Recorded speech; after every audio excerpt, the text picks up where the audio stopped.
And then I just have to turn off the volume of the Facebook video if it starts coming out. But anyway, waiting for it to pop up. Okay, so it looks like we are live. Now I just have to turn off the. All right, there we go. And okay, hello and welcome to the third episode of my new podcast called Hangin in the Basement. And today I've got my friend from college days, Brian Ackley, and we're going to have all sorts of conversations. So welcome, Thanks Brian. for having me on. I appreciate the invitation. Yeah, man. It's I already know it'll be a fun conversation. yeah, me too. The- Yeah, I know. We had a Zoom chat a couple years back, and I'm like, yeah, this would be totally cool to do in public because there's something about just like what this podcast is about, which is hanging in the basement. When I was a teenager, it was even into my 20s. My friends would come over. I lived in a basement and just hung out and chatted, and people got to meet each other, and new connections were formed, and that casual thing. I think I miss it. I think some people miss, certainly in older generations, we miss that just casual interaction. Maybe young people too. Uh, so I thought recreating it digitally might be at least something for our hungry spirits, and who knows what value could be created from it. I think it'll be fun. well, yeah, speaking for myself, I haven't been very social.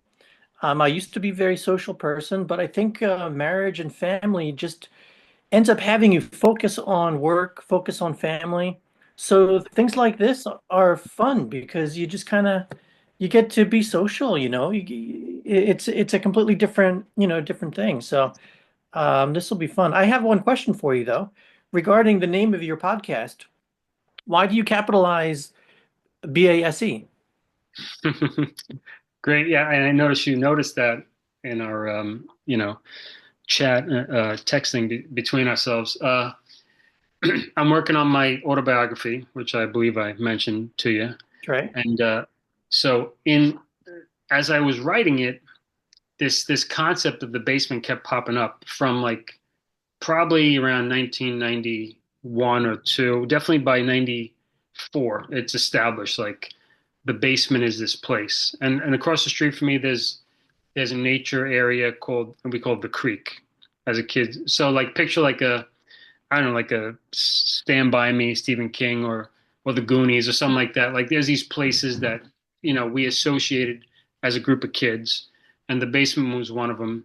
There was other people's basements on the block and other blocks, but mine was quite a center for whatever because my mom just allowed it. It was That's where the band rehearsed. So I thought if I'm gonna I wanted to be clear. It was almost like a character in my autobiography, became a character, or certainly like a significant location. And if I didn't do something to make it clear that I'm talking about the basement, then I feel like it wouldn't be so obvious every time. So I stylize it with a capital T, HE, then base, BASE capital, and then ment. So basement, like this is our base. This is where we always come back to as a group of friends. So Cool. that's All kind of what right. happened in my autobiography, and I thought let's bring it to the real world. Very cool, man. Very cool. Well, what do you want to talk about? Well, first you want to just let people know a little bit about you, whatever you want to share. If you want to just say I'm Brian, that's fine, but a little bit about your history and Brian and I met in college days through a mutual friend, Alan, connected to basically college film and stuff like that, and music to a degree. So anything you want to share about your own Yeah. history? Well, I am from South Jersey, and I was always a big movie fan. So I ended up moving to New York after high school to go to Brooklyn College, where I studied film. This is where I met Alan, and I got along with Alan very well. He recommended you for as a composer for something I was for a short film I was doing. Um, so that's how you came into the picture. In while at some point in New York, I met my future wife, and I followed her to St. Louis, where we got married, and we stayed in St. Louis for a few years. But then eventually we moved out. We bought a pop-up camper. We traveled the country in it throughout summers, a few summers. And now we've just kind of randomly ended up in Arkansas. I'm still a filmmaker, but I make money from writing, screenwriting and ghostwriting. Quite often memoirs and autobiographies, like the one you've been working on. So that's kind of me in a nutshell. Wow. So yeah, it's a few details in there I definitely didn't know. And yeah, you'd mentioned to me that you were connected to others' writings about their memoirs and stuff, and I believe that sounds familiar and definitely curious to pick your brain on that. And I have a question. So when you were attending Brooklyn College, were you living in South Jersey still? Oh no, no. It's about 2.5 hours from where I was. So I moved into a furnished room and right, I mean, like 5, 10 minutes from the college. It was very convenient. Um, and even, my next location, I stayed close to the college even after that first situation, because I got a job working for my landlady, and that was sort of a hit or miss. Well, this sort of a good bad situation. I'm grateful for the opportunities there, but it wasn't a good environment for me. Um, Mm. but it was very close to the school, so it worked out very well. I got to walk to the college. Uh, but when eventually my cousin came up and moved in with me, he and I got a different place, also close to the college. Um, so I spent most of my time while in New York. I spent most of my time really close to Brooklyn College. Oh, cool.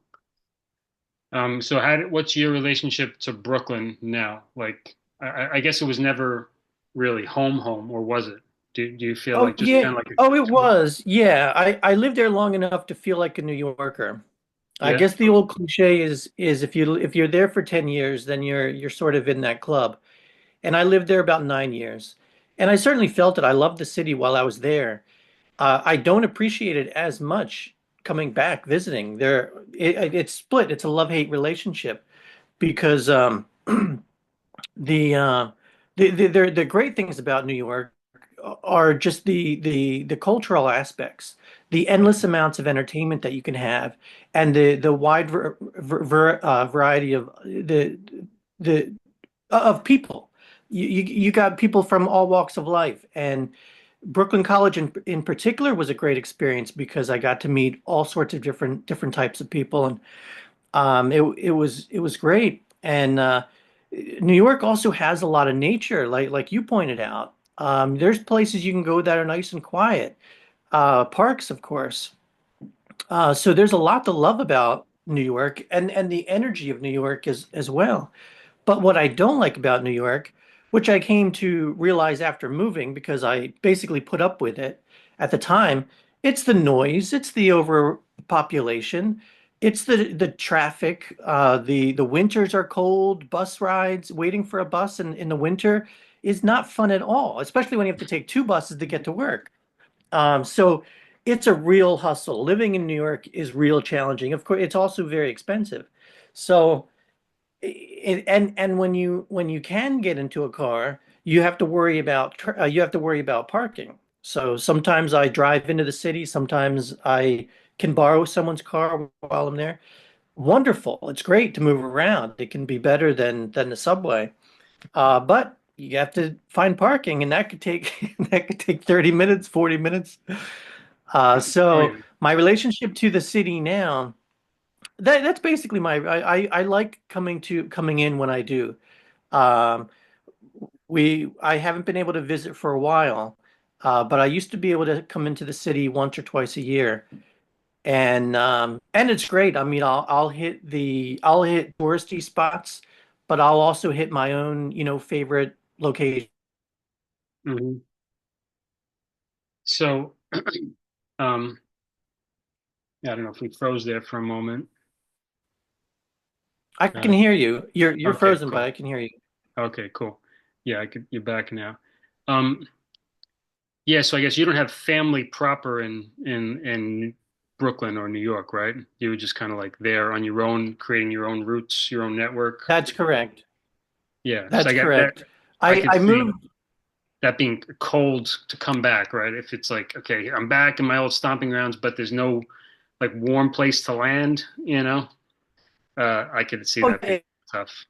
it's basically friends. I still have at least a handful of good friends. That is nice. But no, I don't have home base there in New York. Yeah. Because I'm seeing, I just went to Manhattan. So I live in, I don't know if you've ever been to my house, maybe not, right? I'm in South Brooklyn, Marine Park area. So it's like literally, it's not the neighborhood South Brooklyn. It's literally the southernmost area of Brooklyn, pretty much. As about as south as Coney Island, but more on the east side. And we have, beautiful park, nature trails.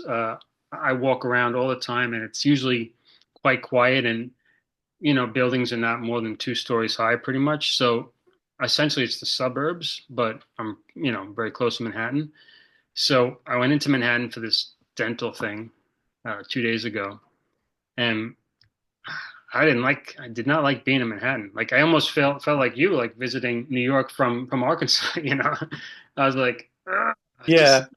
it's just a little too intense for me, and I don't have that get up and go like vim and verve of youth. Also, being a type 1 diabetic now, being a dad, also being a vegan, it's like just not easy to just go and do something like it used to be. So um, I could definitely see that like love-hate relationship with New York for sure. I think there's also an age factor because when I go into, Manhattan in particular, or big places, I've got to map out where the bathrooms are. So Oh, I've got to just be prepared, you that know? exactly. I didn't mention that, but that too. I was like, and Yeah, yeah. I had some stomach issues all January, so I'm like, I had the runs, so I'm like, if I have to go, but I had this dentist appointment, I didn't want to cancel it. What the hell do I do? So whatever, it worked Hmm. out. But yeah, I'm always thinking about even when I was young, I thought about the bathroom all the time, but now it's even more consideration. And for Yeah, me, exactly. where I am, it's still like I had to block out 2 hours to make sure I got there on time. And I'm in Brooklyn just to get to Manhattan on time, and I was. Oh But yeah, the not by I commute is wasn't like built very in. early. I was on time. Your commute has to be built into your New York City, living experience. I got used to it. You get used to it pretty easily. I mean, it's a necessity. So if it takes you an hour to get somewhere, so be it. I remember listening to things, or reading books, on the train. Mhm. So I made most of the time I made the most of it. But you're right, pulling yourself out of that. When I started living in St. Louis, it took me 20 minutes to get to work. It didn't take me an hour and a half. Mhm. And I didn't have to stand in the cold and wait for two different buses. Mhm. So there's, it's pretty big difference there. Yeah, so you're like maybe the third friend that I've had that would say that, once out of New York, not like I gather that you wouldn't want to really move back. Would that be Right, fair? Yeah. right, right. Yeah. So two of my friends, one guy, like Brooklynites, born and bred, and once they got out, they're like, never coming back, man. I'm just so glad to be out. And You I you guess get they have used to that. having a little bit more space. Well, a little Yeah. to a lot more space. Bathrooms that either your own bathroom in your apartment outside of, in St. Louis, for example, or visiting other places, bathrooms are bigger. You got more shower space. Your kitchens are more roomy. These are these are really cool things. And then you go back into that environment and you feel like a cockroach in a sense, going back into a New York apartment. Hmm. Uh, so it's different. And the cold, like you said. Yeah, one of my friends like really didn't like the winter because he was a musician, so always out and like gigging and like loading up the truck. And when you can't park and it's freezing, It just sucks. And then you're stuck in traffic. You know, he lived in a place that was not easy to park at all. So he moved out to LA and he just loved it and tried to get his whole family to move out to LA. That's kind of how that worked. So, So it sounds to me like you're staying. You're a New Yorker. Are you a New Yorker for life? um, it could be, but mainly because my mom lives a few houses down and my brother, and I like to be near mom. You know, I like to support her. And, you know, my son has a grandma right there, so it's great. I do Mm-hmm. like this block very much, this neighborhood. I I love it. But I could see in the next 10, certainly 20 years, you know, I could see naturally going relocating to Hawaii or wherever the heck. Hawaii's halfway between us and Japan, so that, you know, my wife's Japanese, she wouldn't mind being closer, but still being, she likes Hawaii. Yeah, does she have any family in New York? No, just us. But, you know, she took her role as my mother's daughter seriously. So, you know, she definitely feels like my family is her family Oh yeah. and friends as well.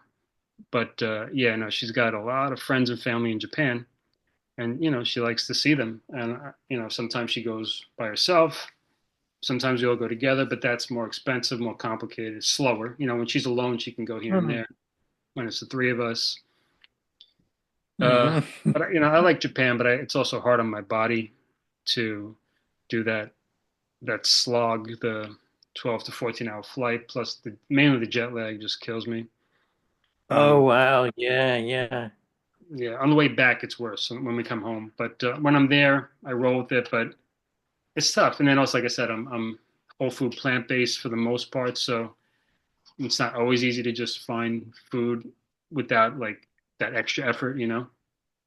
Mm-hmm. And you don't want to be rude to people if they're offering you stuff. Whatever. I love being in Japan, but it takes a lot out of me. When I get home, I'm like, okay, definitely can't do that for another year or two, you know, basically. Well, so do you end up going maybe once every other year? Yeah, ideally, like for a while we had a rhythm of every 3 years we'd go, and Oh, but okay. now she's more.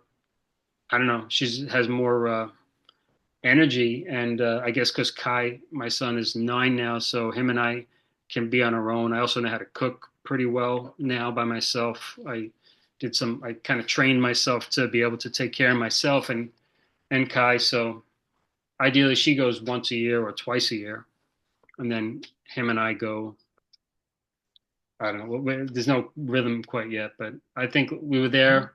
Last was 2023, and then before that was like 2020 or 2019. So we'll see. We'll see how it goes from here. Now, speaking of traveling, tell me about Barcelona.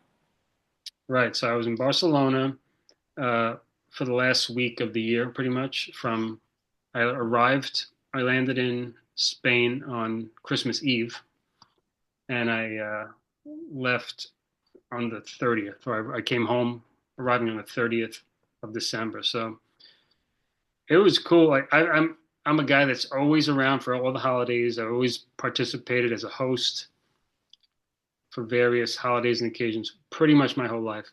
And I just want to break that cycle. You know, I see my family all the time. My homeschool my son, and we do, and I'm a stay-at-home dad, and so I'm see my wife all the time, my mother and brother most days of the week, at least my mother. So I'm like, me not being around on Christmas is not the same as me living elsewhere and not making it for Christmas. It's just like just not going to be around, Yeah. for those days. So surprisingly, Barcelona was not particularly Christmassy. A lot of lights. You know, I was in Japan for Christmas season once or twice, and that was pretty sad for me. My heart was like craving, that I'm New Yorker, and Christmas is just always wonderful, at least visually, and the treats that Yeah. one's got and stuff. But in the spirit, it's just it was in the air in New York, but in Japan it wasn't. But in Spain it was. But it was milder weather, so it's pretty mild. You're walking around with kind of a light coat. And then uh, Christmas Eve, and all these shops are open, all these restaurants are open, people are working, people are just casually walking around. I don't see them going. I couldn't tell if they're going to their family's house to like sit, have a Christmas meal, and then open presents by the tree or anything like that. It didn't seem extra sacred. Like I said, Merry Christmas to a few people, or I think I said Feliz Navidad. I think I said it right. I might have said it the Portuguese way accidentally, but and people, it was like, oh yeah, right, right, Feliz Navidad. Like it wasn't like on the tip of their tongue, it was Huh. strange. And Christmas Day as well. Um, so then, so Barcelona was really cool. I liken it to New York, uh, in the sense of the cultural diversity. Very culturally diverse. I saw a lot of Asian people that I kind of seemed like it was a lot of them were Korean. I'm not sure, but that's my what I gathered. I can usually recognize Japanese. If it's Chinese, not always able to tell, but Chinese or Korean.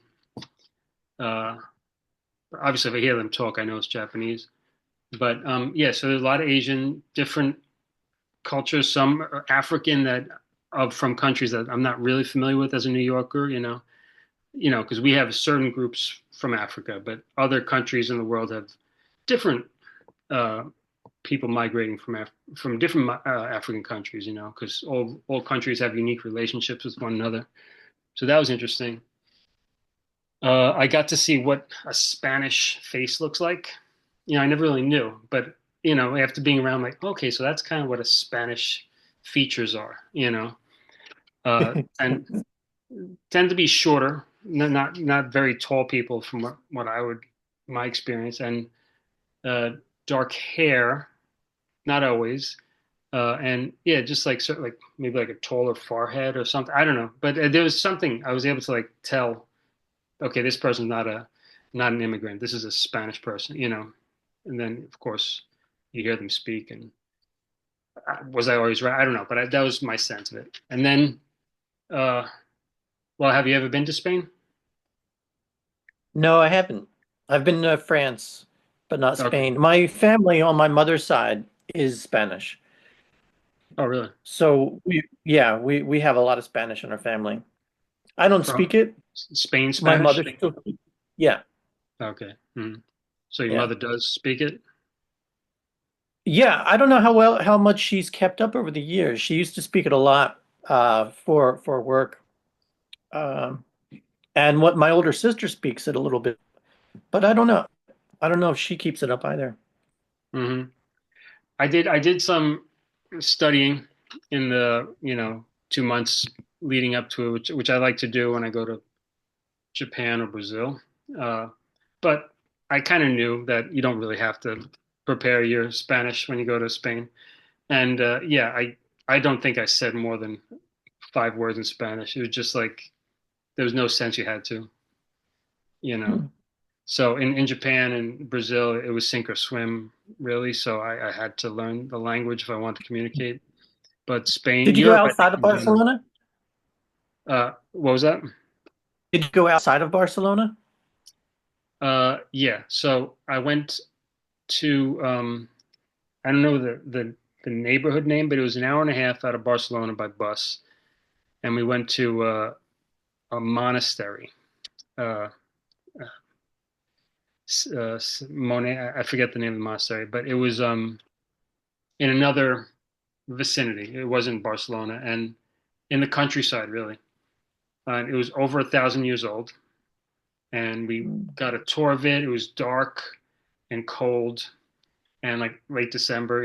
This was like 27th or so, and and they played this video. Oh, you would, as a filmmaker, definitely appreciate it. They somehow recreated the history of this particular monastery with like I don't know if it was AI, but definitely CG graphics, and you just saw kind of like how the wars interplayed and Oh, wow. priests and how it all just kind of got you from like the year 900 or so to now, and how it survived, and then like eventually someone who was a painter convinced his because it was dilapidated by like the late 1800s, and this painter from a rich family maybe had a mother who, like, I don't know, baroness or something, and he convinced his mom to buy the monastery. So he's like, can I have a monastery, mom? And she's like, okay. And then they bought it, and then they like rebuilt or maybe added on some part which is modern, which had heating and stuff. And they left the proper sort of church-like part the way it was, and so it survived. And now there's a hotel, maybe a quarter of a mile away. So you take a walk there. It's a very pleasant hotel. It doesn't mar the landscape or anything.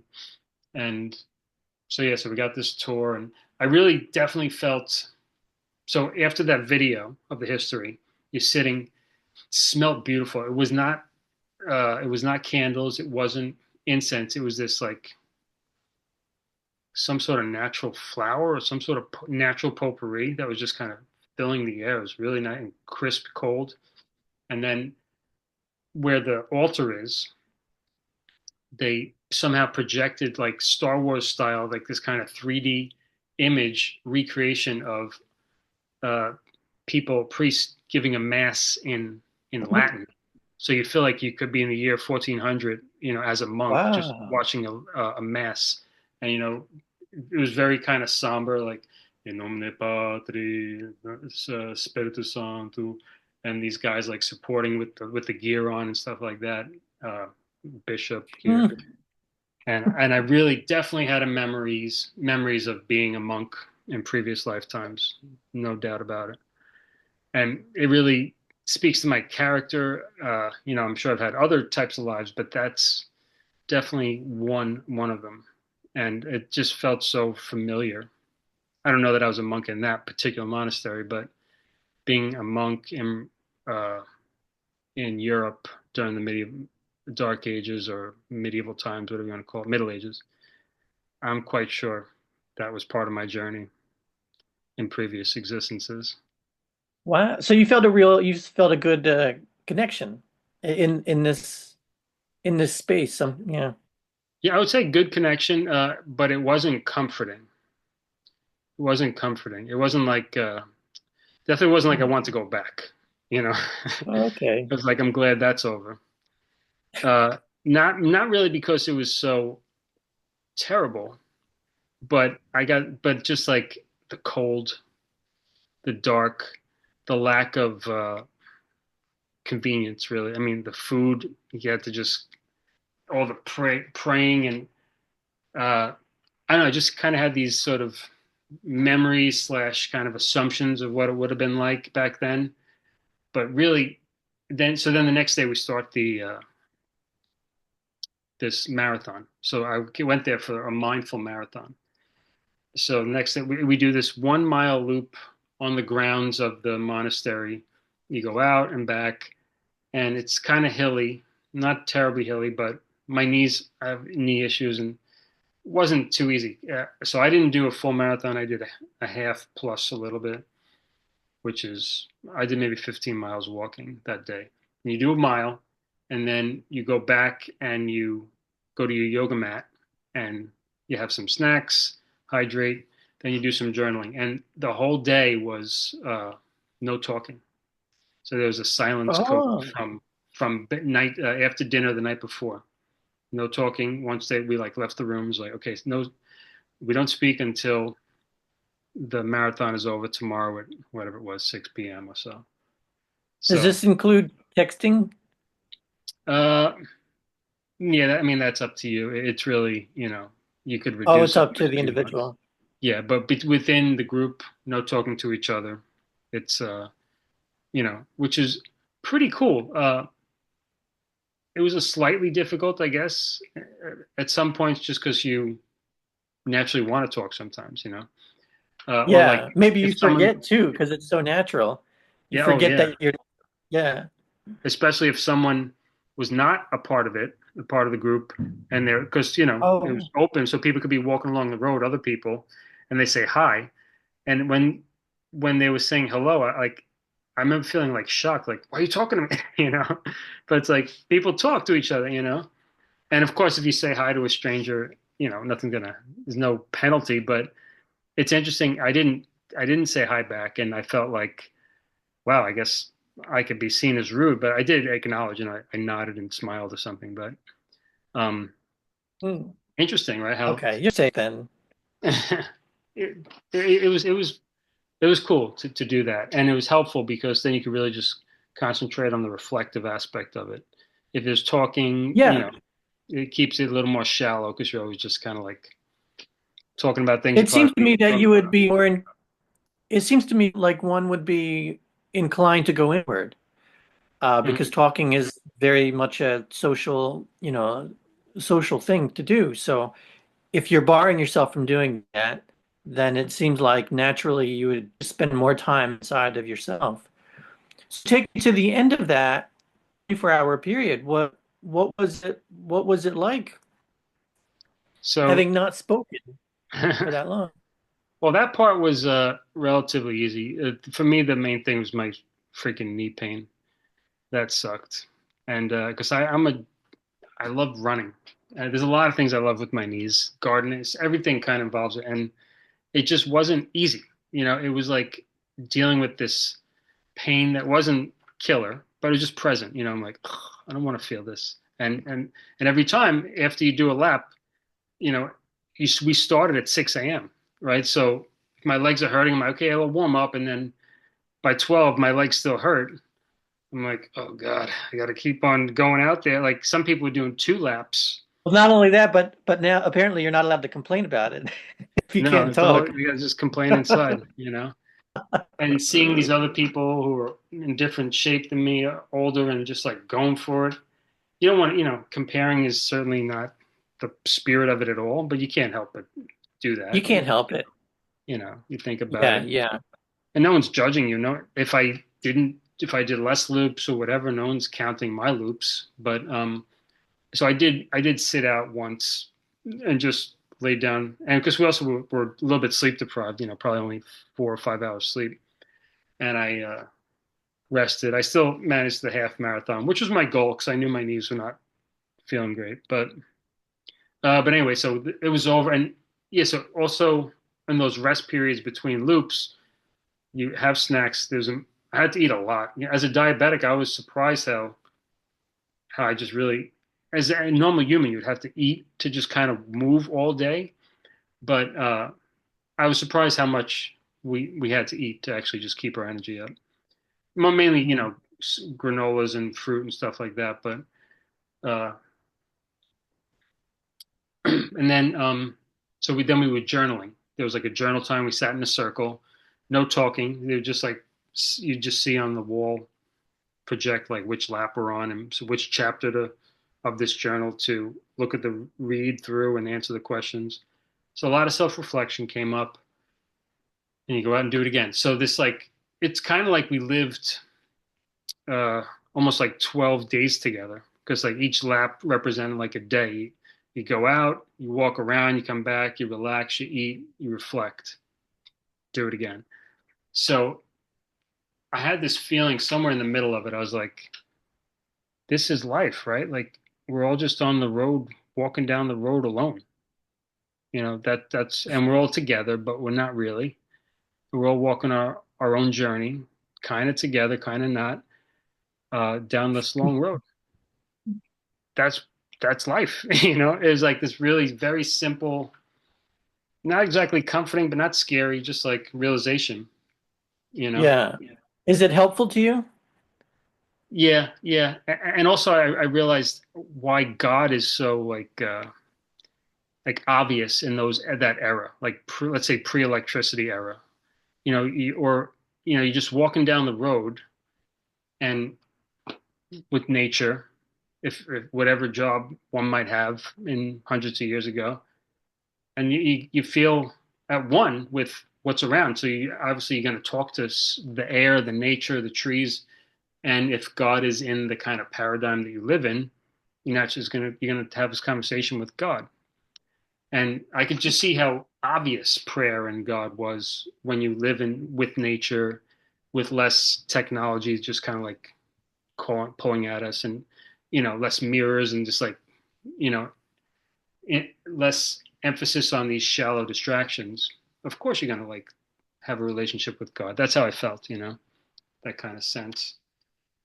Uh, yeah, and then yeah, I'm glad I did it. It doesn't feel like a huge accomplishment, but it feels like I wanted to do it. I doubted whether I could do it because I got the email in early October or something. I'm like, oh man, can I afford it? Can I really make it? What about my knees? What about this and that? And leaving the house, and it's winter, and I'm the one who takes care of the boilers at here, my mom's house. So I'd have to teach Yoko how to do that, and it all worked out. So that's what I'm happy about, that I could do it. Yeah, yeah. So you wouldn't, it doesn't sound like it was a life-changing experience, but something that you appreciated. Yeah, maybe it was, and I just don't know it yet. But I think what it was life changing in the sense that I definitely want to travel more, and I definitely believe I can. I don't know how, but just like basically believing that I can. But I mean solo. Of course, with my family is good too, but like I could disappear for a week and the world moves on and it's neither here nor there. But I felt like me, you know what I mean? Yeah. But I felt like me being where I was good for the earth. Like that was not like I was doing particularly anything. I was just being myself, and I was being a customer for Airbnb that was very clean and polite, and they got this guy who came through who was very nice and polite, and that's good, and gave him a nice rating. Same for the airlines. Same for every place I bought something at. Same for the people on the street. That I was just this pleasant uh, uh, Yeah. You being. were contributing, yeah, contributing to the Yeah, world. in a very natural Yeah. way. Nothing fancy. I don't need credit for it. There's no credit to be gained, but I think it was good. You know what I mean? For others, include it was good for me and my soul. No one in my family or circle was a detriment for it, and I think I was positive influence or atmosphere or whatever. I brought that with me, so you know. So you're already in a routine, in a running routine, isn't that right? You're used to being out and exercising and even having that alone time. Yeah, yeah. Well, I walk a lot. Uh, Pretty much every day I do some walking and sometimes a lot of walking. I used to run, 2 times a week, if not more, but it really hurts. I'm a little stuck with that.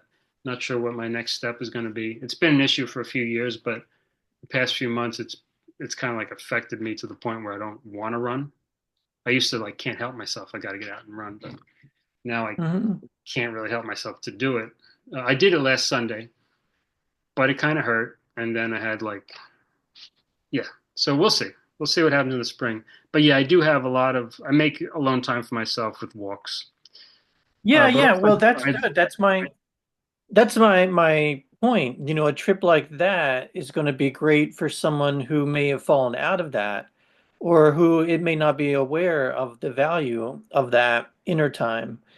I like walks too. I haven't. It's been a while since I've done them, but going back maybe 3, 4 months, I would take walks every day, mhm. and it's great. I mean, usually it's in the morning, and it's just kind of like a wake me up, and so I'll have some music or listen to a podcast. But sometimes throughout the day, I'll just go for a walk, and it's such a freeing, feeling. It's great, and well, sometimes I'll go for a walk with the intent of needing to think something through, a story idea or a strategy for something that I'm working on. But sometimes it's like the day's just calling me, it's like it's a beautiful day, or I just feel like, stretching my legs, and I'll go out and I'll have nothing in my head and it'll Mhm. feel great. Oh yeah. It'll feel great. Yeah. And you just go and walk. Yeah. So, well, good for you. I mean, that's built into you though. So that's good. Yeah, yeah, it's something that's of my nature, and I'm glad I got to stretch a little bit in that capacity. And an interesting thing was that I didn't keep in contact with anyone from the group. I thought that I would, and in previous iterations of myself, I would have kind of maybe made that some priority, but it really felt like I said, that kind of purity of like just yourself on the road, like we're all in this together, but we're Yeah, alone. So it doesn't matter if we keep in touch. It's like it's nothing against it anyone. it We exists don't. as an experience by Yeah, itself, and you're visiting that, and now you're moving on, and yeah, so that's pretty interesting. That's yeah. yeah, because I felt close to them. We all got really close after that, and we had two dinners together, and then we had a third dinner when we got back to Barcelona. A few of us, but nah, no. I looked up Facebook. A few of these people, they didn't seem active on it, so I'm like, oh well, I'm not going to dig any further than that. And some people on Instagram, I'm not. I'm like, I'm not joining Instagram to just stay in touch with a few people. So yeah, that was cool. So let's jump into music. You mentioned you like or you love Billy Joel. So what is it about Billy Joel, or what's your history with him, and why is that Okay, Billy feel that Joel way? is he's my guy. He's my favorite. He's always been. Um, well, it's funny. These questions are interesting, because I don't know how much is is actual versus perceived, based on our experiences. So I don't know how much. Um, well, I don't have to overanalyze it. That's part of my point. But Billy Joel, let's see. His music always stood out to me. He a massive amount of hits. This past week, I've been going back and forth with Hal, my good friend Hal, because he's big into music, and I'm sure the two of you will get along. So he's definitely interested in having a conversation with you. Oh, Um, but for whatever reason, Billy Joel popped up, so we've been going back and forth. And I've recently put together some personal playlists for myself, pulling apart some of Billy Joel's music and reorganizing it, categorizing it in a way. Uh, but one category is missed, uh, missed hits. So if you could imagine all of the Billy Joel hits that exist, everything that's on his greatest hits albums, if that did exist, then I'm certain that other tracks of his would have boiled up and become hits. Now, you can argue this about, any artist. Um, but so one of my playlists is a list of these songs that are more buried in his what do you call discography, uh repertoire, yeah. discography is the word I'm looking for. Yeah. And so it's just kind of fun. I don't know. Um, It's been a while since I thought about why I was actually drawn to him. I suspect it's because at least I used to be a romantic. I used to consider myself a romantic and overly, even obsessive person who is interested in finding the one, finding the right person, and just being interested in finding love, um, and human companionship. So maybe it's because of that, because a lot of his music speaks to that romantic side. But that's not it, because I'm a sucker for all the big hits that he has.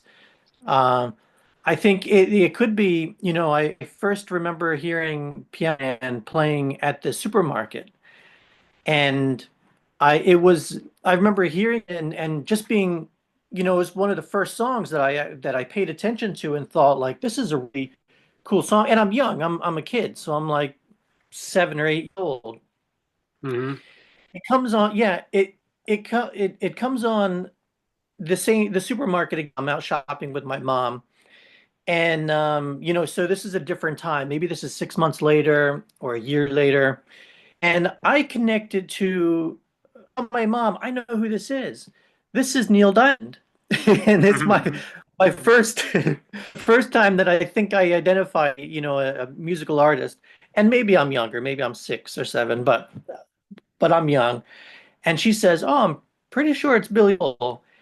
And now my mom's a big Neil Diamond fan, and that's part of why I brought it up. I thought she would automatically know and understand, that recognize this music. Hmm. And there are similarities between these two, artists, of course. But Yeah. she says, "No, I'm pretty sure this is Billy Joel." And that's the first time that I may have heard his name. And then maybe fast forward a year, another year, just a few months or so, and another song that I hear, and I think it's at the same supermarket. It's probably Uptown Girl or For the Longest Time. So many of his songs, it's a radio song. So Hmm. whatever it was a popular radio song that everybody hears all the time, and at this point everyone's sick of. But I think it was one of those two songs, and I just really liked it. And I don't know if I asked my mama what song, who sings this, or if I found out later and because the song stuck with me. But then when I heard that it was Billy Joel, I thought, how amazing. Two completely different songs that are by the same artist. I need to start paying attention. Every time this guy's name is mentioned, I want to see what else he's doing. And so Hmm. slowly I'm, learning about these other hits. And of course there are a bunch of them playing on the radio. So that's like my earliest introduction to him. And my best guess is that I have the same, similar, I used to have similar tendencies in terms of being a romantic or being an emotional type of person. Um, yeah, yeah. But so, and what about yourself? Because it was probably your conversation with Alan. Someone specifically mentioned Joel, and him being one of your favorites as well. And I thought, wow, I don't think we ever talked about that. Yeah, no, probably not. Yeah, he's definitely one of my favorites. Big influence on me as a songwriter. Um, I think Alan might one of the conversations I had with him, he would have thought I would put Billy Joel up on my list of singers. And I do really like him as a singer, but it's more as a singer-songwriter that he affects me. Yeah, I don't know that he'd be on my top 10 of singers, maybe, but as a singer-songwriter for sure, and probably as a piano player, I guess, too. Yeah, similar. I connected to Billy Joel early on as a kid, little boy, probably 5 or 6, when my mom would play probably Billy Joel's greatest hits on the record, on LP. So on vinyl, she would play it in the house, and I would hear Uptown Girl. I remember liking Big Shot a lot. Big Shot, dude. I was like, yeah, it's cool. And probably You May Be Right, and those type of songs. And then when I got to college, I was Brooklyn College like the first year, like 98, 99. I was 17, 18, and I was like trying to kind of expand from heavy metal because I was a heavy metal guy all throughout high school and before, heavy metal, hard rock. And my mom had these LPs, these records, and she wasn't really using them, but she would kind of encourage me to expand. And I saw that I had some ability to write songs that were not just heavy metal. And because my first love of music was actually Irish songs before heavy metal. Like when I was like 5 or 6, it was Irish, traditional Irish folk music. I would like hop around, sing, and remember the words because it was being played in the house. Um, Similar to Irish music, Billy Joel is a storyteller. A lot of Irish songs tell a story, and Billy Joel often tells a story. It's not always like about him, but it's about some character that you can relate to, often about him perhaps. But and yes, he's like this kind of like, I don't know if it's true, but he feels like this kind of working class guy. I mean, at some point he was maybe, but for a long time he's been a star, so it's a different thing. But uh, you know, and it rocks, but it's very clean at the same time. Like there's distortion on the guitar, but Hmm. it doesn't sound like uh, it can't be mistaken for anything besides pop and or like rock and roll. It's not any harder than that. Uh, and then his diversity, holy schmoly, is so many different Diver genres. Well, for me, yeah. So by the time I was in high school, I was listening, I was seeking him out. And the thing is that he's someone who has layers. He's not a one trick pony. He's not a two, three, four, five, six, seven trick pony. No. And the more I learned about him, the more interesting because he stood out from other artists. My mother was also an Elton John fan, so I got to hear a lot of Elton John, and I love Elton John as well. But I've always been more impressed that Billy Joel writes his own music. And so I looked at his lyrics a lot as well, really respected the stories that he was telling, and then also the play on words that he would experiment with as well. And then on top of that, you have the diversity and the fact the idea of him. I mean, Elton John, a lot of artists do this as well, but they play with genres. And Billy Joel, really he tries things out. He's got one song where he's speaking in French, Hmm. and it's like it's wild. He doesn't know how to speak French. He learned it for that song, Hmm. and it's a beautiful song, but it's like he's always testing himself or he's challenging himself, and yeah, so that's kind of part of it. It became there was just always more to dive into. There's always more layers to dive into. So he became more and more fascinating. So by high school, then I was a genuine fan.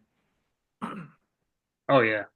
I think we might have a guest co-host coming here to ask some questions. Oh, hello. All right. So this is Brian Hi, Kai. Kai. How you doing? Good. This is Kai. You gotta speak loud. Remember, the Okay. people out there on YouTube and Facebook land need to hear you. All right. Okay. It's nice to meet you. Nice to meet you too.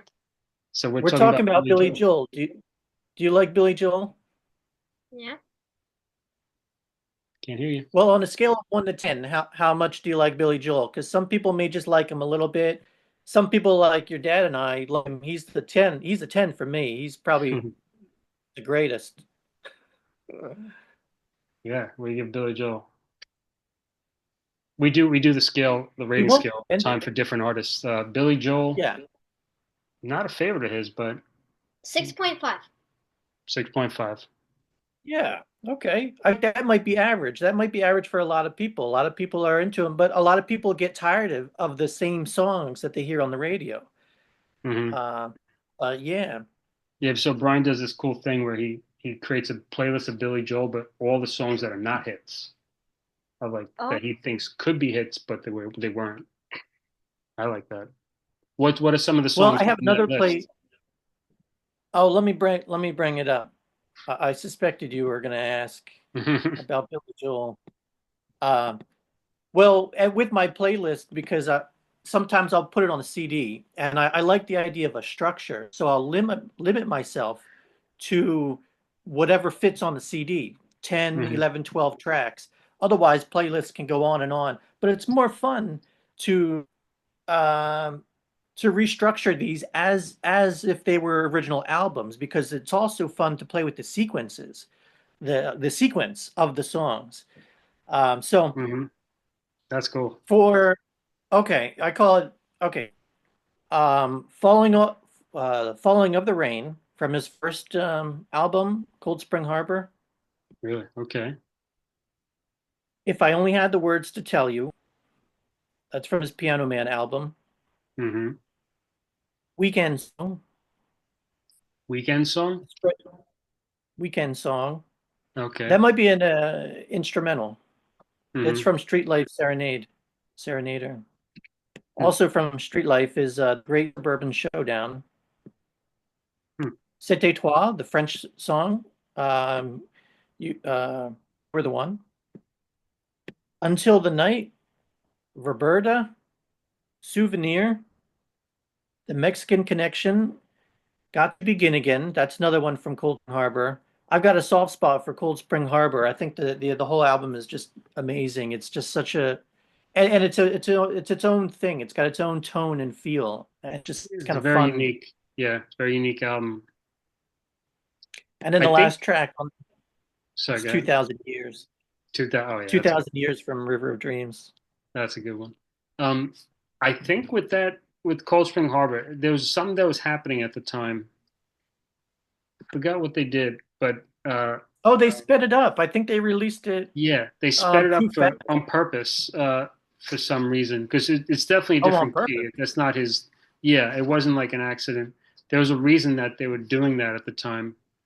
It could have been so that the songs uh, fit radio time a little better or something. So if like you cut like 10 seconds or 20 seconds by speeding it up, there was some purpose to it.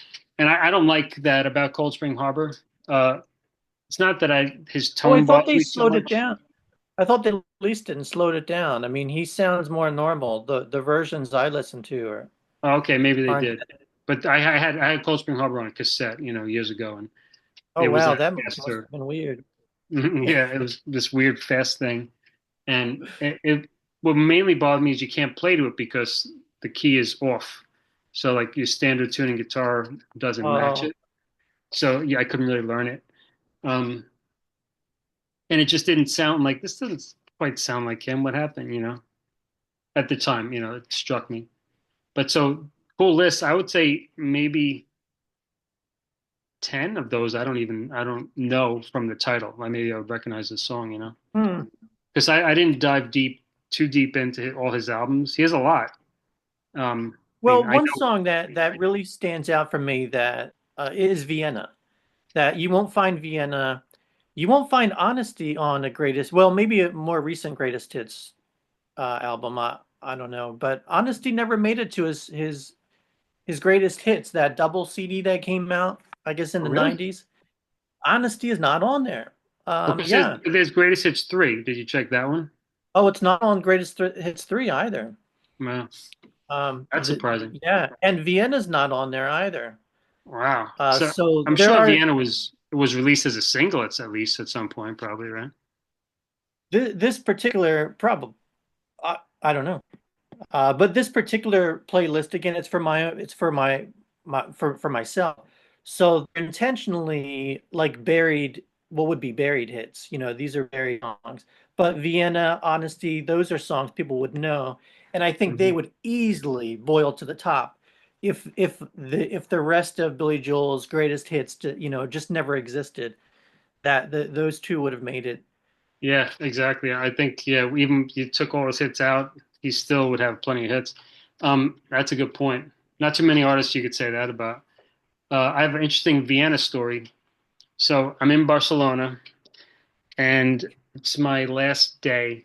So I guess it's the 29th of December. I'm leaving the next day, and I'm at my just one night Airbnb. So after this, the monastery visit and the marathon, I go back to Barcelona for one night. I find my Airbnb and it's like on the third floor or something. I think it's like the fourth floor, but it's like called the second floor in Europe somehow. I don't know how that works. And then there's a balcony, and there's this little, very like tiny balcony, but there's a chair and a table, and then outside is like this. I don't know what. There's like those islands, like a really big sort of boulevard, right? And on these like islands, there's all these shops set up for Christmas holidays, and Hmm. somehow I felt like I was in uptown Manhattan, but I not really. It was more like in some part of Europe, but there was this mix of like kind of like maybe old Manhattan or some parts and Europe. And basically, the song Vienna just popped into my head, and I really wanted to hear it. And I was sitting having like a espresso because there was an espresso machine there, and dark chocolate. And I never really drank espresso, and I don't usually put sugar in my coffee, but I did. And the chocolate and the espresso and like sitting on this balcony, I'm just like, this is my Vienna moment, like the song that he's singing about in the song. Vienna waits for you, right? And so I put it on, and I'm like tearing up. It's hard to explain why, but then by the end of it, I'm like pretty I'm pretty softened. I'm kind of crying, not quite. And then the next it was like on Spotify on my phone, and then the next song was just like the opening chord to Piano Man, and it just crushed me, and I broke into tears. It's very weird, but just somehow Billy Joel grabbed me in that moment, and like it was like this kind of like merger of decades and like I treated myself to this Vienna moment. That's kind of what it felt like, getting out of the rat race. Or I'm not like I'm really in the rat race nowadays, but Yeah, yeah. Vienna's a good example, and Piano Man's a good example of these songs that he's created that are about their environment, this environment that he paints. You know, it's mhm. completely fictitious. Well, more or less fictitious. I mean, it can be based on his experiences. Um, but it's make believe. It's like a short film that you're entering, you know, and Uh-huh. it's very, you know, it's immersive. And yeah, he does a really great job with a lot of the in creating that experience. You know, he's creating little tiny pockets of experiences for people. Yeah, and I guess that's why people are willing to see him over and over again, and also probably why he's willing to play these songs over and over again because it's kind of like theater in a way, I guess. He's like an actor. He's definitely a performer. Yeah, you know, some of his performances show that actor side of him. He's definitely a performer. I feel like in another lifetime he would have wanted to be an actor. Hmm. Uh, and yeah, he's very playful live. He's very engaging also. Yeah, and Well, I have a kind of question funny. for you. Yeah, yeah. Oh, yeah, exactly. Yeah. He's a showman for sure. Hmm. He's a showman for sure. I'm not a concert person. Are you a concert person? Do you enjoy that experience? And what about the concert? What what Uh, what do you enjoy about it? so I did see Billy Joel 4 times, and that was probably some of the best concert experiences I've ever had. I know I don't actually like concerts that much, surprisingly, for a guy who like dedicated the majority of my life to music and uh, at least a solid decade to making it as a musician and a lot of performing, giving a lot of concerts myself. I don't like definitely don't like big concerts. It seems it's really like well, certain depending on the genre, like really aggressive music, it could be a buzzkill because people could actually be hurting each other in the audience. You got to be careful for your own safety, and also just the sheer volume, just like assaults my enjoyment to the point of like I come home feeling bruised and battered, uh, and I don't want to, but that's how I feel. So yeah, and being in a big crowd, especially of people that are kind of reckless, because I listen a lot of metal and hard rock, would be my scene. Um, Some like Elton John, Billy Joel is more appealing, but still, I don't really, definitely don't like spending $100 on a ticket or 300 nowadays. You know, it's not really gonna.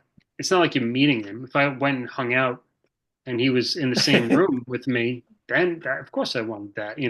But that's not it. It's very distant. It's almost as you might as well watch it on your TV. It's not that different because you're looking at the big screen in Madison Square Garden anyway because he's so far away sometimes. So Oh yeah, exactly. yeah, not a big lover of concerts. Small So small how performances I like, well, ballpark figure, how many concerts have you been to? like stadium concerts. You mean? Whatever you would consider big and not intimate. Yeah, because I mean, like club performances, I don't know if I could. Those are Yeah, concerts, I not club guess. But performances. mhm. Um, but yeah, you know, exceeding Okay, yeah, thousands of fairly people. big ones. There was a period, I guess, from the age of 15, I think was my or 16 was my first one, and then uh, through my early 20s, yeah, maybe for about 10 years I would go, and some years I went a lot. It was a lot of bands I've seen, but I don't know. So did you appreciate the energy of all that much more when you were younger? I think I did it more like a should. It was more like an obligation. Like I'm a heavy metal guy. I'm into this stuff. I want to make it. And Megadeth's coming to town, or Aerosmith's coming to town, or Metallica. I got to see him. It was more like because Oh, I was a fan, like thought that's what you're supposed to do. But I saw Metallica in '97, I think it was, and my girlfriend was with me, and my friends and my brother. I didn't have a good time. There were some concerts that I did, and Metallica was one of my favorite bands. Uh, some concerts I had a great time. Uh, one concert, this band called Amorphis from, they're a Finnish sort of melodic death metal band, and they I played L'Amour's in Brooklyn. And Here's one of their lines. I was a hen and I was lost. What a weird line. so Kai's explaining they have really unique lyrics. So even though the guy sounds like that type of singing, it's very poetic. It's a lot of it's from like the Finnish traditional like folklore. So it's not like ripping up bodies or something like that. It's very Hmm. interesting. Like this man turns into a hen because of his misdeeds or something, like unique stuff, or like losing your wife. It's being a villager and orphans, all sorts of interesting stuff. Anyway, I went to see these guys.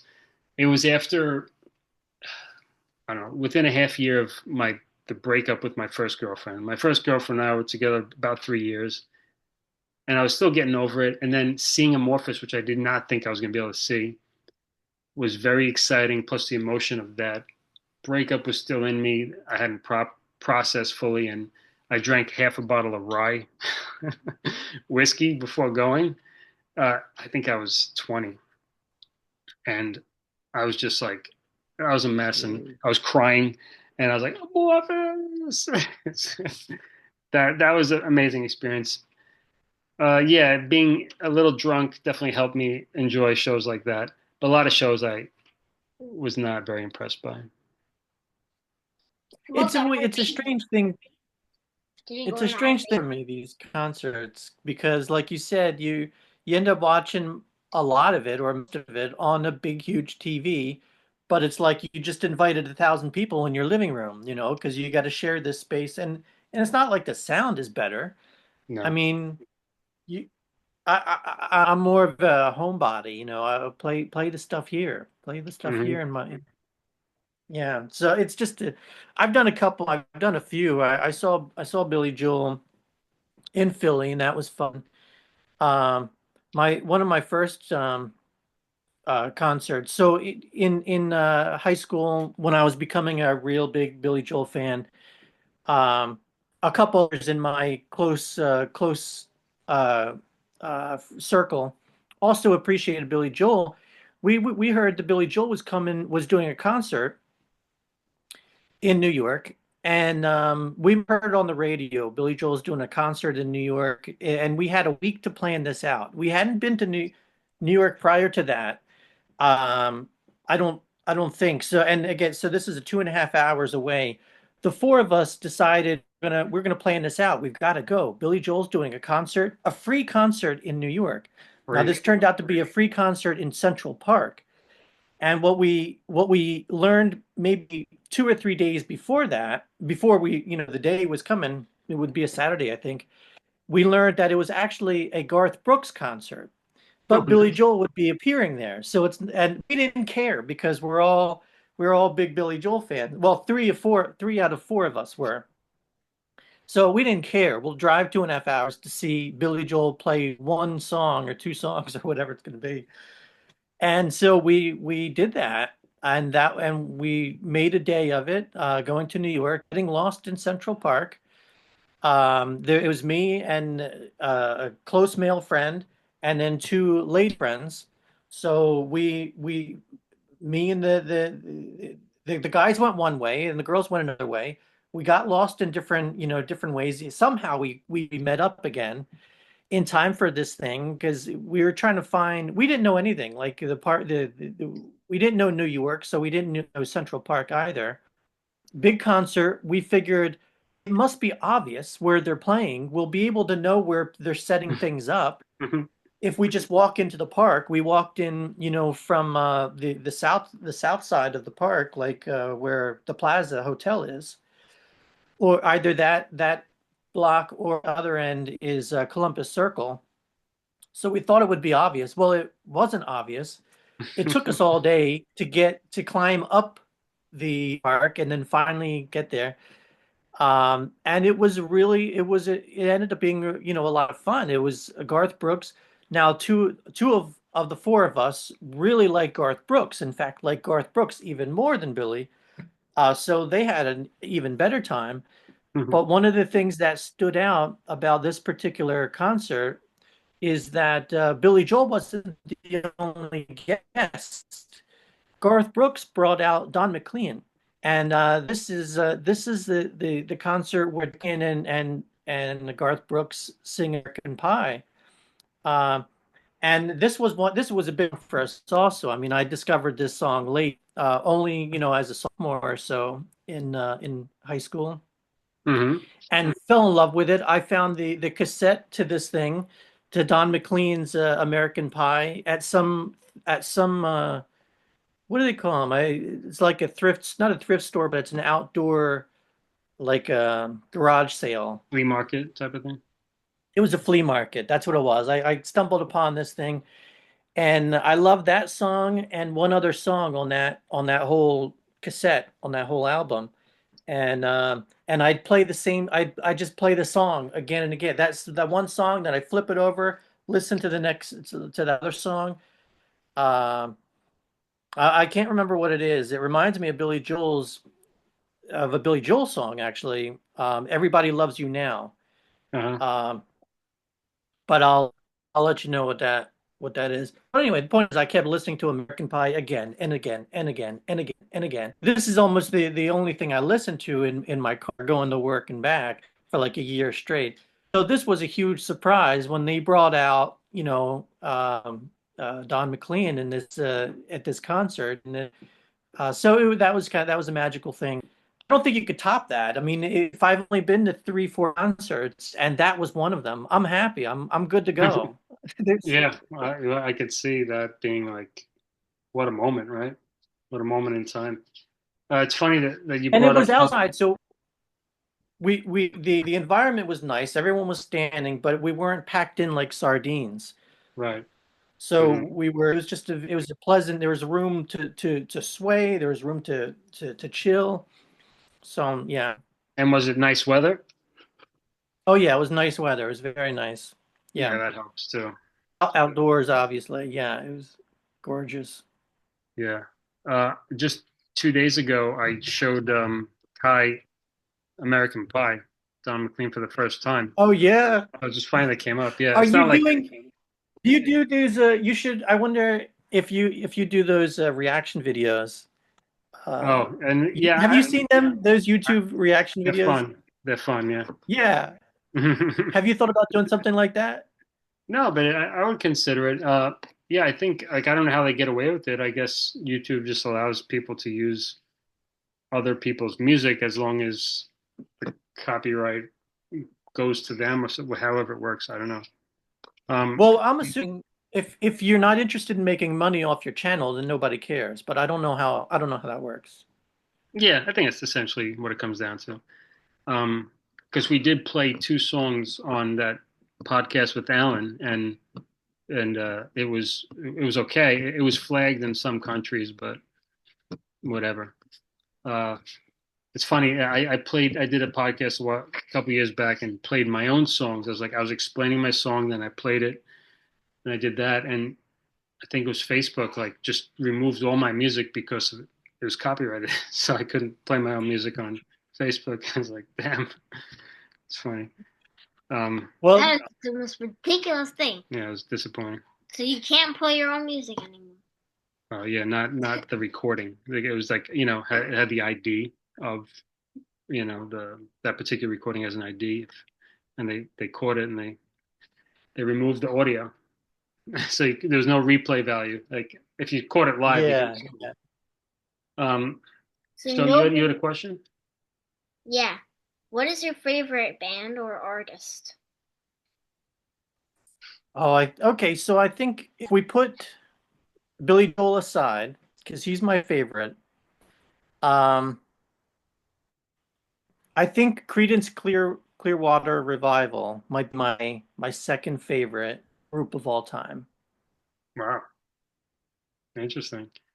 Yeah, I get. I was always amazed how many, great songs they had within a small period of time. Uh, Mhm. Relatively speaking, like 4 year period of time. Yeah, a lot of fun. I also like Chuck Berry. I really like oldies. I've always been an oldies fan. Uh, my mom introduced me to the Beach Boys, so we were big on the Beach Boys growing up. But I always got a kick out of that rock and roll. Um, Chuck Berry being one of the main ones. Hmm. Just fast moving stuff, man. Just fun. Yeah. Again, this is really synchronistic because I'm not. I don't know about Chuck Berry. I mean, you would think I should as a guitar player, guitar teacher, and all that, but not in detail. And last night I found myself. So some people like to watch Netflix to relax, right, or whatever. I like to uh, do these work on my timelines, which kind of corresponds to my autobiography, but it's also just kind of my joy. So I have a timeline for music, for movies, for books, for video games, even magazines, and I just like go through Wikipedia and different things and just like sort like which movies, which books, which songs came out which year because it helps me to construct like the vibe of any given year. That's what I do to write the chapters in my book. But I also want to know the history. So I just read AC/DC biography, which Oh is yeah, I saw that. Yeah. so cool. So it's such a great, one of my favorite bands. Me too. And and uh, and Chuck Berry's name came up a lot because he was a big influence on Angus Young and Malcolm Young. And I never really fully understood why because I never listened to him properly. I just kind of knew the songs, but without Yeah. knowing that it was him. So I did some research on Chuck Berry albums last night, and we just rented a Chuck Berry video from the library like last week because of this AC/DC inspired. Like, let me go see his influences, their influence. Yeah. So funny, and then you tell me that. And I was thinking about Chuck Berry today. I'm like, what's the chances that that artist is going to come up on the podcast tonight? I thought, I really thought about it, and there you go. You actually Yeah. mentioned it. I made it work, man. Yeah. Yeah, he's phenomenal. He's a St. Louis guy. Oh yeah. But again, yeah, the hits just kept on coming. Some names just kind of stand out because you keep, oh, who's this guy? Oh, well, with Chuck Berry though, he a lot of his stuff is similar. It's very similar, and it's interesting. One of the things I found interesting about what you had to say about the book, the AC/DC book, was that the band was encouraged or pressured to write the same song again and again and again. That's what your audience wants. That's what your fans want. And it was a challenging for them. I always assume the opposite. I think you implied this too, that bands just naturally, regurgitate some of the same thing, that they have a style. But Hmm. that's not apparently that wasn't the case with AC/DC. I don't know if that was the case with Chuck Berry, but what I appreciate with Chuck Berry is most of his songs sound similar, but they're still different enough for them to be their own special thing, special and good. Yeah, yeah, exactly. I would kind of take it for granted when I was younger that yeah, that like bands have a style and their limited talent makes them just kind of regurgitate the same stuff over and over again. I used to make fun of AC/DC, even though I had like 10 of their albums. I'm like, yeah, they all kind of sound similar, but I little did I know that that was part of the reason why I liked them so much, you know. And bands that experiment uh, often find themselves in periods of just getting totally lost or lost for a while, then finding themselves again. And they didn't do much experimenting musically anyway, you know, and that really worked in their favor. But that was a lesson that their older brother taught them from his mistakes with the easy beats. Yes, Kai. There's you. Do you know "Friday on My Mind"? That song from the Easy Beats. It sounds familiar. Sounds Yeah, it's called familiar. Friday on My Mind by the Easy Beats. And Easy Beats are the band of George Young, the older brother of Malcolm and Angus Young from AC/DC.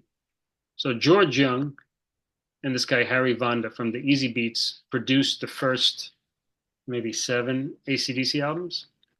So anyway, this song Friday on My Mind is like a late 60s song, so kind of same era Beatles, Beach Boys. You could hear the Beatles and the Beach Boys in it in the sound. It's a great song. And but this Easy Beats group, they kind of experimented too much too soon and lost their core audience, and then their career disappeared. So that was a lesson that this guy George Young learned and taught his brothers in ACDC not to repeat. But yeah, and then Malcolm Young later I've got a said, question for Kai. go for it. Yeah. Oh, go ahead. I was just going to say, Okay, Malcolm so I Young got a later question for said, you. yeah, just last point, Malcolm Young said that, as you mentioned, that being in the studio is the hard part because writing material that sounds similar but is different is very difficult. And then I never realized that they felt that way. And I gave him a lot more credit at that point because as an artist myself, I I never put out two albums that sound the same. And every time my band like got to the point of making a demo or an album, we kind of broke up. So as an artist, I can't help but to evolve. I do not like to repeat myself. So Yeah, now I could really understand what Malcolm Young was saying that because it's very much a business ACDC, but there's art in there. So they really nailed it, and that's why it's such a huge success because the audiences knows what they're going to get, and they get it. yeah. And I'm with you, artistic speaking. I don't like to repeat myself. Oh. Of course, I haven't had a hit yet. I haven't had a hit movie yet to be pressured to replicate. Right. Uh, but anyway, so my question for Kai is, well, what are your top? What are not necessarily your top, but what are maybe three of your favorite groups or musical artists? Hmm. It's not that these are my particular favorites, but these are up there. One of them is Yes, the progressive rock Okay. band. Hmm. I don't know why, I just really like them. Blue Oyster Cult. What's that Gotta one? speak loudly. Speak loudly. Blue Oyster Cult. Blue Oyster Cult. Oh, that sounds familiar. Yeah, what's their big hit, guy? Don't Fear the Reaper. Don't Fear the Reaper. Season Don't Fear Okay. the Reaper. Yeah, they're quite good. They're progressive. I really like Albert Bouchard. The drummer of Blue Oyster Cult. All right, number three. Okay. Oh, and one more thing about Blue Oyster. They have enough cowbell. Yeah, you might remember Blue Oyster Cult from the skit, Saturday Night Live skit with Will Ferrell playing the cowbell, and Yeah, Christopher yeah, that comes cowbell in is and is says, a famous "More power." kid. That's Yeah. a Blue Oyster Cult skit. Oh, okay. Okay. It's funny. Maybe. All It's right. funny still if you find it. It's still funny. And then Yeah, the it's third a one, classic. It's a classic sketch. yeah, it's tasty. Third, third band, the band I'm in. Ah, okay. Is that acceptable? Or yes, he says his own band. Is my favorite. Um, no, I don't really like that answer. Well, I'm not looking for your favorite. What I'm looking for is a range because I'm so impressed, Kai, by how much music you know. You've got a big musical mind. It's very impressive, just like your dad. And so you almost you come off as having as being somewhat of an encyclopedia. And so I'm wondering what the range is like. If Yes is over here, Blue Oyster's in the middle, what's at the opposite end, in terms of the variety of music that you like? Yeah. So what's a band you like that's kind of different style to those two? Yeah, Besides Carriage Ride, our own band. He loves our own band, but besides that, that's a good answer. it's cool. He's unashamed to say I love my own band. I want to say Okay, well we know you do, but besides that band, other bands I really like. I could name three that you really like. You can go ahead if you want. Okay. AC/DC. He loves AC/DC. Definitely. He likes Okay. Megadeth. Um, he He does like some grunge, like Pearl Jam. Uh, Not much of not, Protein, just 10 is a really good album for yeah, some bizarre reason. I kind don't kind of likes Collective Soul, a little kind bit Space Hog, maybe a little Melvin. Melvins, a little Even bit. that sounds kind of weird, but like Um, doesn't like Aerosmith. I don't know why. Appreciates Led Zeppelin. Very inspiring. I'm just not crazy about. Doesn't like the Beatles. I don't know why. It's like But you do like Beach Boys, right? yeah, Yeah, Beach Boys. it's really like Interesting. bizarre. I don't know. Weird Yeah, ranges. there's very clear opinions. And my favorite instrumental is from my band. Okay. We are on just saying Well, the band that I'm I've got a in. challenging. Oh, sorry. Thank you. The band I'm in is called Kara Shreddit. Karish. Karish Radit. Yeah, with a K. Cool. Very cool. I've got a challenging question for you. Since Yeah. you maybe it's not a good question at all, but since you don't like the Beatles, is there at least one song of theirs that you do like that you appreciate? Quite a few, but the band itself I don't like that much. Oh, that's interesting. Can you explain? I'm not sure how to say. So what can you think of one song of theirs that you like? Definitely. What? The octopus like Octopus's Garden. Okay. Yeah, he Oh likes yeah, Ringo. playful. Hmm. Oh yeah, yeah. Very playful. Ringo probably has the best sense of humor of the four. Hmm. He's yeah, I'm curious though, why is it something about the dynamics of the band, or do they seem maybe they have a certain attitude that is arrogant or something like that? Is that why you don't like the band or No, it's not really that. One reason is because I don't really like bands that are popular. Uh, oh my goodness, that's what my wife would say. She yeah, doesn't, yeah. It's basically, a saturated market when there's just too much of one thing. And the Beatles are a great example of that. My wife June, if it's popular, then it's like, nah, who cares? Everybody else likes that. I don't. It's more interesting to discover something new. Yeah, I'm the same type of person. It's not like I Yeah, hate the Beatles. I'm just not really up to them because they're so popular. Like if they you, get enough attention from everybody yeah, else. and it's like 90% of the music industry just knows about them and nobody else. And like 10% of everybody else is like, what he the? feels like pretty much they get 90% of everyone's attention, and the 10% of Yeah, attention is split for the rest of the world. It's like They are super popular. like why? That doesn't. it's obviously a great band, but there's also so much other music out there. So there's Yeah. other music to pay attention to. Yeah, that's a good take. That's good for you, Kai. Yeah. Where do you fall with the Beatles, Brian? Oh, I think they're up there. I mean, I like music a lot. Um, you guys, I don't know where I would fall if you gave me a choice between the Beatles and the Beach Boys. Mm, My answer would change depending on the day.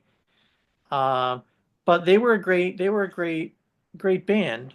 I liked the documentary that came out. It was either this year or the past year.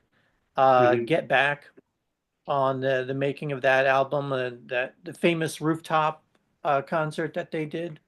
Yeah. So that was kind of neat. That was like 4 hours, maybe longer, like several hours of just hanging out with the Beatles as they're just kind of doing their thing. And it's not so much them being the Beatles as it is that hangout environment Hmm. of just kind of, you know, observing the creative process with people that know what they're doing. Yeah. It's neat. I think that's really the magic of the Beatles is that they just, for whatever reason, there were four personalities that were entertaining, engaging, and skilled that knew how to work together for at least a while, and that they were just so well documented, film, recording audio and video, and books and interviews and all sorts of stuff that it's just hard to ignore them because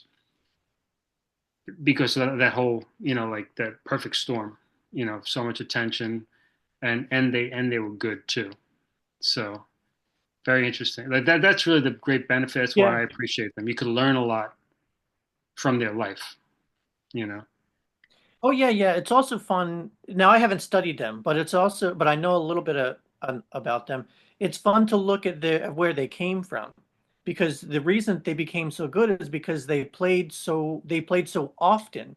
They played. I mean, I forget where they played. In England. In It wasn't even Liverpool where they're from, but they had to perform for like long sets, as far as I remember, and over many days. It was just like they were one of the main performing artists of this particular place. It's similar to Saturday Night Live, how they run you Mhm. again and again and again and again. So it's a tough environment, but it also builds you up, Yeah. and that's where their success comes from. It comes down to work ethic. They worked, like, they really worked themselves. That's where all that came from. Yeah. Sorry, Yeah. Kai, you had something to say? Yeah. Surprisingly, I like Yoko Ono.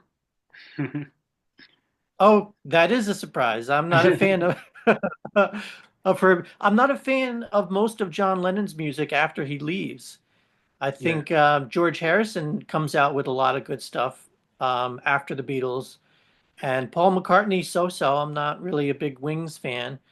Uh, but at the same time, one thing that I do that I appreciate from a distance, because I wasn't alive back then, but I find it interesting that this group, they were super popular. Obviously the most popular band at the time, and at at some point it needs to stop. It just needs to, the band dynamics, and a lot of people blame Yoko, but that's not necessarily.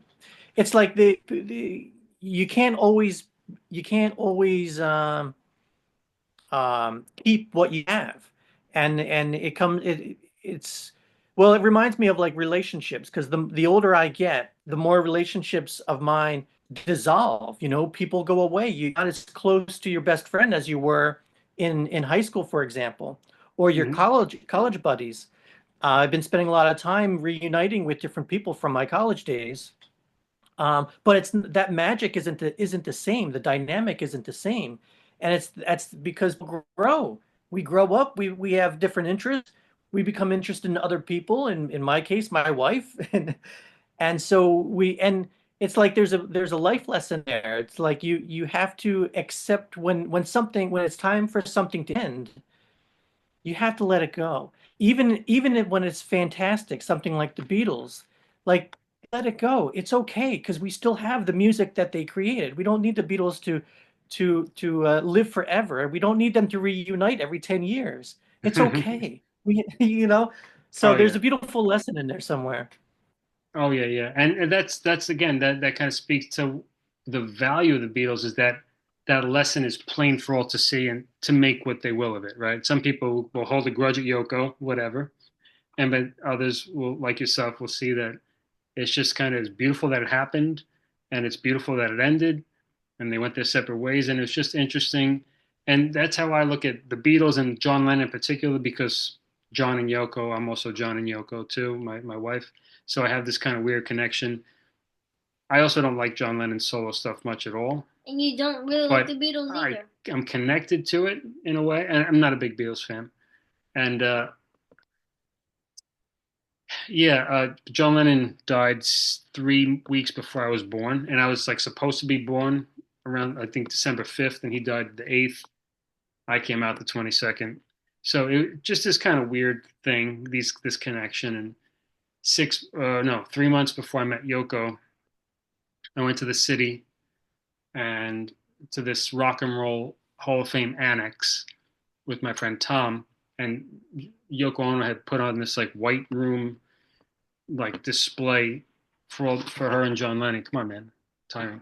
And I saw the videos of them like playing around and being goofy together, sometimes making political statements, sometimes doing just really silly, dumb stuff. And I felt to myself, and I didn't think Yoko Ono was a very attractive woman, but I'm like, and John Lennon, I'm like, you could he could have any girl in the world type of thought. Like, of course, that's not true, but you imagine he'd be able to choose from a variety of them, and that he chose Yoko Ono, who I think most people did not find super attractive. I'm like, that's cool. They must love each other. That's how I felt at the moment. And I'm like, I want Yeah. to find my Yoko. That's I said that to myself. I want to find my Yoko, meaning because I just gotten out of a breakup. I was with this Ukrainian girl, very cool, but it wasn't. We weren't meant to be together for long. And I want to find the one that I could be myself with, do these goofy things that I'm attracted to. It doesn't matter what other people think of her, and that, you know, uh, and then 3 months later, I met a woman and we're on this team together and we're getting along and her name is Yoko. It was just bizarre. How did that happen? It makes no Yeah. sense. Then we played Imagine together at like the first like talent night or something like that. Oh Also, wow. one point I want to put out in the lyrics of Imagine, there's this really weird line that like twists my brain. It's like makes me feel a little weird, like a cliffhanger. Which line? You may say I'm a dreamer. No, that kind of makes sense. I could see how Hmm. that makes sense, but no. Well, I hope someday He you needs will a join minute to us. think of it. Yeah, You left Yeah, out the cliffhanger. yeah. Oh, Well, what? Oh, and it. What is it? it's I hope someday. I kind of pointed this out to him because I'd sang this song so many times, and it doesn't really feel uplifting to me, honestly. Imagine. Uh, I hope someday you will join us, and the world will be as one. Once you realize that you're the way you do is not right, you join us, then we're gonna be okay. It's like, Oh, interesting. is that really that peaceful? I hope someday you will join us. Then the world will be as one. You're the problem. That's why we're not we're not as one. Of course, Yes. when you Oh, I listen love to that. it, Yeah. when you listen to it, you don't take it personally like he's talking to you. But he is saying someone out there, it's their problem because they didn't join us. And Yeah. Yeah. Yeah. on reflecting Well, of it, that that that's fun. That's what's fun about lyrics. And the two of them were well, probably radicals, revolutionaries, Uh, but so you can kind of either disagree with their politics or their methods. You could agree with their politics, but disagree with their methods. right, Yeah, yeah, Kai. because they're artists, right? And that's what art is about too. yeah. Question: do you see this? Yeah, when you Yeah, raise your yeah. hand, the thing pops up in Zoom. It says the hand's raised. It's kind of Oh, in Zoom it pops up on when you do Yeah, that? it'll say I like thought I you had to guess click it's a on the button to do host. that. It'll say like it'll let the host know that somebody has a question or something like that. It's kind Oh, of I thought cool. you had to click a button to do that. It pops up to actually raise your hand. Yeah, like raise your hand for a second just to test it, please. Yeah, it's giving me the image, this icon, like Cool. someone's raising their hand. What I Yeah. like, what I like, is that there's a difference.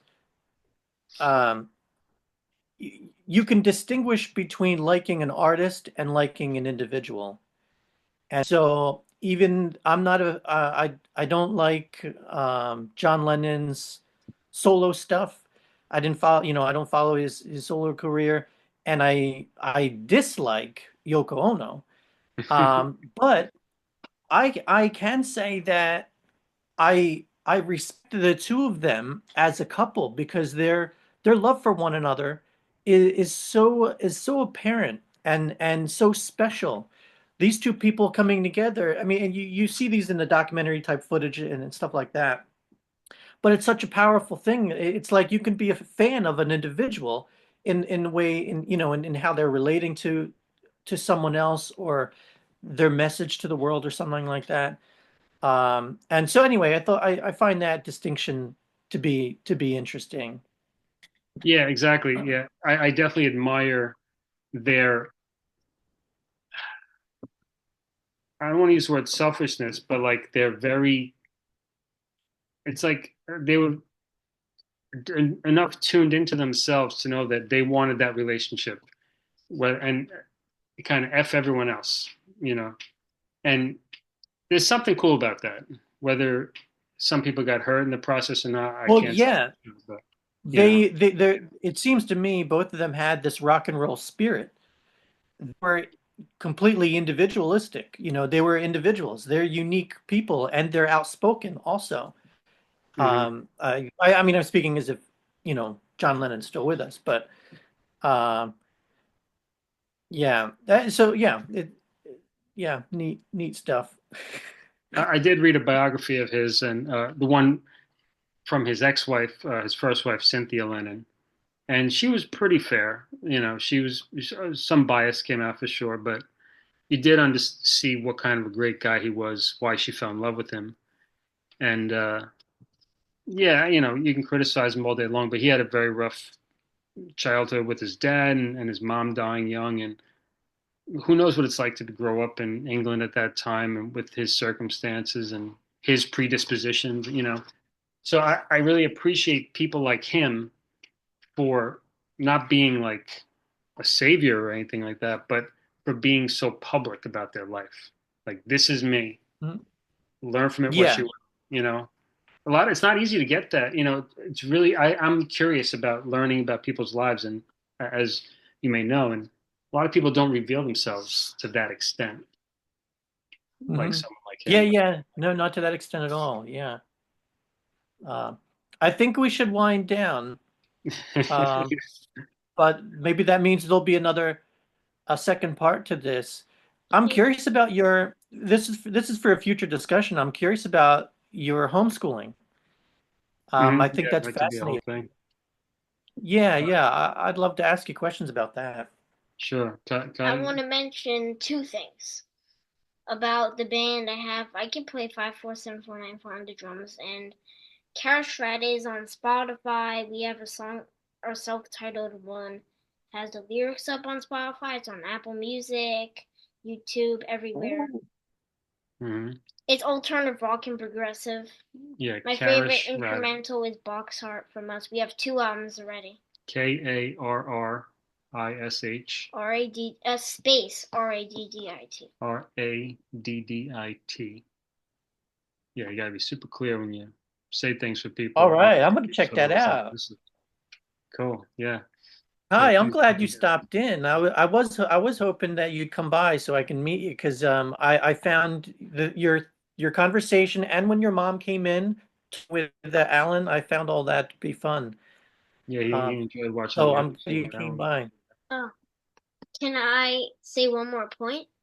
The band Oh, that yes. takes up the other 9% of the world's attention. So we have not 90% the Beatles takes up. The other band that takes up the other 9%. Is And then there's the rest of the world takes up 1%. okay. And then the other 9% goes to Nirvana. Right. And I also Ah, hate those guys Another too. overrated band. Yeah. That's also hate. Yeah, definitely Beatles and Nirvana are high on my overrated list, but I still appreciate them, and I pay attention to them occasionally. But yeah, I would we're put gonna them. talk. Yeah, I'd love to talk You more know what's music with you guys. interesting? Yeah, That but Yeah. yeah, true. It's going on 2 hours, so we gotta wrap up. But you know what's interesting? The Foo Fighters are really good. So it's like, why? Yeah, How Foo did Dave Fighters are a Grohl? lot more positive than Nirvana. And How did Dave Grohl just create something that's totally different from grunge? it's a good It's question. nothing like grunge. No, progressive is All right, like dude. Yeah, he can't stop with music, but that's why it's called Hanging in the Basement. And it's funny, you are the one that has to remind me to stop. But yeah, that's what Hanging in the Basement was like. It was just never ending. And so I have to Yeah. remember that it's a show and we're not just hanging out in the basement. because it really seems like. Yeah. Well, this has been great. Nice meeting you, Kai. John, nice talking to you again. This has been a nice, fun conversation, and I do hope we do it again soon. Yeah, that'd be fun. I'm up for it. And yeah, please let connect me and your friend Hal, maybe with an email, so we kind of on one the same thread, if that's okay with you, and then we'll Yep, let's do that. set up something with him to chat. Let's do it, man. All right. You All guys right, have a good that's night. fun. I'll talk to you later. Yeah, you too. Thanks for coming on. Bye All right, bye. bye. Ciao.